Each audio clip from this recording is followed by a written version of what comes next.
Welcome to our channel. Today we how to activate Eventbrite for event management, full guide step by step clearly. To activate Eventbrite for event management, start by visiting the Eventbrite website. Click on the sign up button located at the top right corner of the home page. If you already have an account, click on login instead. For new users, enter your email address and create a password to register. After registration, you'll receive a confirmation email. Open the email and click on the verification link to activate your account. Once your account is verified, log in to Eventbrite using your credentials. On the dashboard, look for the Create Event button and click on it. Choose your event type from the options provided, such as online, in-person, or hybrid. Fill in the required details about your event, including the name, date, and location. Next, set the ticket types and pricing based on your event needs. You can create free tickets, paid tickets, or donations depending on your preference. Customize your event page by adding images, descriptions, and any relevant information.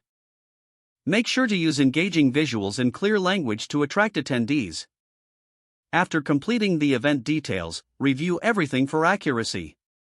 When you're satisfied with the setup, click on the Publish button. Your event is now live and ready for ticket sales. To promote your event, utilize social media sharing options available on Eventbrite. Consider using email campaigns to reach your audience directly. Additionally, monitor ticket sales and attendee information through your Eventbrite dashboard. For further management, explore available tools such as reports and analytics. These features will help you evaluate the event's performance and improve future planning. If the page does not load, refresh the browser or try again in a private or incognito window. Make sure you are using the correct email address, then retype it carefully to avoid small typos. If your password is not accepted, use the reset option and create a new strong password you can remember.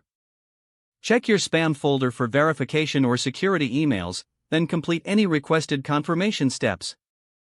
Enable two-factor authentication if available to improve account security and reduce unauthorized access risk. After signing in, review your profile details so your contact information and settings are accurate and current. Don't forget to like this video and subscribe to our channel for more step-by-step tech guides.